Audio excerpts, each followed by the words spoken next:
Kesaksian Murtadin Sudan masuk Kristen bahasa Indonesia, dari jihad kepada Yesus.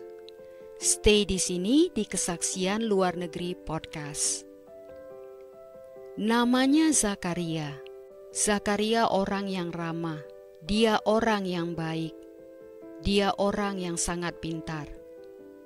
Dia satu-satunya orang Kristen di sekolah kami, dan aku membencinya. Karena aku pikir, sebagai seorang Muslim, aku harus lebih baik dari dia. Kenyataannya, Zakaria itu lebih baik dari aku. Kami pun mulai memukulnya setiap hari ketika kami datang ke sekolah. Dan kami sepakat pada malam itu kami harus membunuhnya.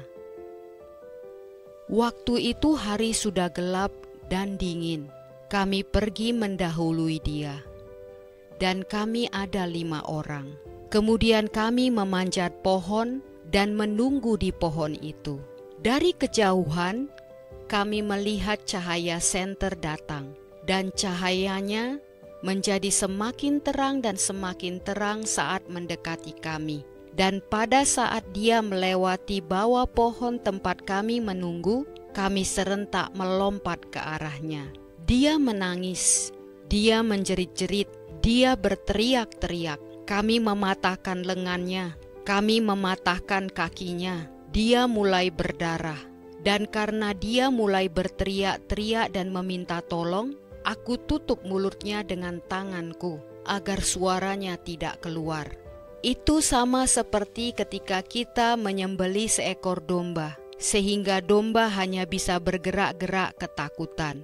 Jadi sementara aku menutup mulutnya, teman-teman yang lain memukulinya.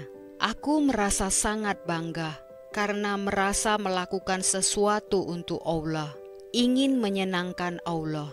Dan tiba-tiba Zakaria tidak bernafas lagi, dan kami tidak mendengar suaranya lagi. Akhirnya kami meninggalkannya di hutan dalam keadaan antara hidup dan mati. Kami pun kembali ke tempat kami, mandi dan kemudian berdoa. Dan Zakaria tidak pernah kembali. Aku tidak pernah melihatnya lagi. Aku lahir dan dibesarkan dalam keluarga Muslim yang sangat-sangat fanatik. Ketika aku masih kecil, ayahku membawaku ke sekolah Al-Quran. Aku baru berusia 8 tahun dan ayahku menaruhku di sana. Di tempat itu, mereka mencukur kepalaku. Kami duduk melingkar dan guru agamanya duduk di tengah-tengah lingkaran dan dia memegang cambuk yang sangat panjang. Aku dipaksa untuk menghafal Al-Quran. Setiap kali kami membuat kesalahan, cambuk yang sangat panjang itu akan melayang tepat di tengah-tengah kepala kami.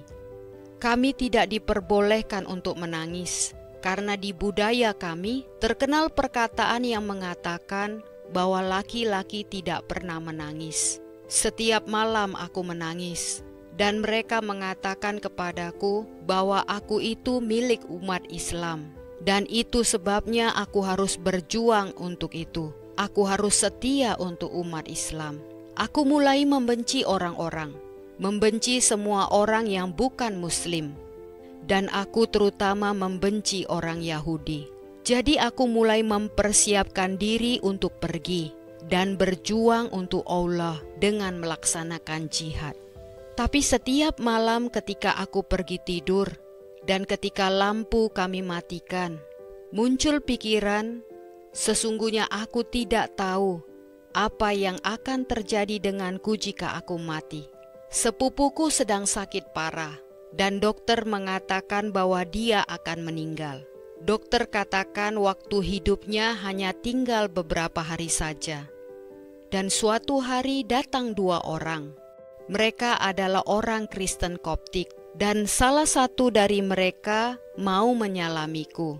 Dan ketika aku melihat orang tersebut memiliki salib di tangannya, aku menarik kembali tanganku, tidak jadi menyalaminya. Dalam hatiku aku berkata, aku tidak akan menyentuh tangan yang ada salibnya.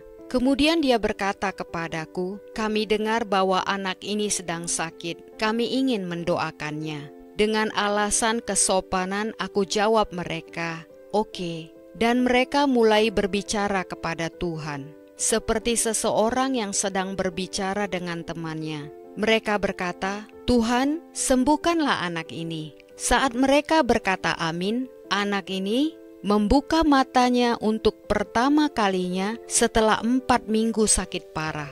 Dia mulai menggerakkan tangannya. Dia mulai berbicara. Dia duduk di tempat tidurnya dan mulai berjalan. Salah satu dari 2 orang yang berdoa untuk sepupuku itu kemudian duduk bersama denganku dan dia berkata kepadaku, "Tahukah engkau, mujizat yang sesungguhnya itu adalah bahwa Tuhan ingin mengubah hatimu. Apakah kamu percaya bahwa Yesus itu hidup?" Aku menjawab, "Ya, karena menurut tradisi Islam, Tuhan membawa Yesus ke surga dan Yesus hidup. Dan Yesus akan kembali lagi suatu hari nanti." Dan kemudian dia berkata lagi kepadaku, "Karena Yesus hidup, kamu dapat berbicara kepadanya." Apa yang dia katakan benar-benar mengubah seluruh hidupku. Dan ketika aku mulai membaca Alkitab, tidak ada yang perlu meyakinkanku untuk mulai mengasihi orang Yahudi. Satu-satunya cara agar orang Islam mulai mengasihi orang Yahudi adalah ketika mereka bertemu dengan Yesus. Aku mengasihi keluargaku, aku mengasihi ayahku, aku mengasihi ibuku, dan aku mengasihi komunitasku. Ketika aku memutuskan untuk mengikut Yesus, kakek dan ayahku berkata kepadaku, "Kamu bukan lagi bagian dari kami." Mereka mengadakan upacara penguburan untukku. Mereka mengundang teman-teman dan sanak saudara. Mereka membawa peti mati ke pemakaman dan berkata, "Anak kami sudah meninggal dan dinyatakan telah meninggal tanpa keluarga." Aku berkata kepada Tuhan, "Di manakah Engkau, Tuhan?" Aku mendengar satu suara, dan suara itu berkata kepadaku, "Tahukah engkau bahwa di kuburan yang ada tertulis namamu itu, kuburan itu kosong, dan sama kuburanku juga kosong." Kemudian setelah bertahun-tahun lamanya, aku pergi ke Mesir untuk pertama kalinya. Dan aku ikut dalam sebuah konferensi pendeta. Dan salah satu pendeta dari Sudan datang kepadaku. Dia seorang pria tua dengan rambut beruban mulai berbicara kepadaku. Dan bertanya kepadaku, "Dari mana asalmu?" Aku menceritakan kisahku kepadanya. Dia mulai menangis. Dan kemudian aku bertanya, "Kenapa kamu menangis?" Dan dia berkata kepadaku, "Apakah kamu ingat aku? Namaku Zakaria." Dan tiba-tiba aku ingat dia. Terakhir kali aku melihatnya pada malam yang gelap itu. Tiba-tiba aku dapat mengingat suara teriakannya, meskipun itu sudah 25 tahun yang lalu. Tiba-tiba aku mulai melihat lengannya yang patah dan kakinya yang patah. Aku mulai melihat bekas luka yang kubuat padanya. Aku mulai penuh dengan rasa malu. Aku adalah orang yang jahat. Aku begitu jahat. Zakaria menatapku langsung ke mataku. Dan dia berkata kepadaku, "Yasir, karena engkau sangat membenciku, aku selalu berdoa untukmu." Kemudian dia membuka Alkitabnya. Dan pada saat ia membuka Alkitabnya, aku melihat namaku tertulis di halaman pertama Alkitabnya itu. Aku membenci dia, tapi dia berdoa untukku. Pada hari itu Tuhan berbicara kepadaku. Tuhan berkata, "Jauh sebelum engkau mulai berpikir tentang aku memikirkan tentang engkau. Untuk mengasihi mereka yang membencimu, kita membutuhkan seseorang. Namanya Yesus." Puji Tuhan. Firman Tuhan di Matius 5 ayat 44 berkata, "Tetapi aku, Yesus, berkata kepadamu, kasihilah musuhmu, dan berdoalah bagi mereka yang menganiaya kamu. Sampai bertemu di episode berikutnya. Tuhan Yesus memberkati para pendengar selalu dimanapun berada.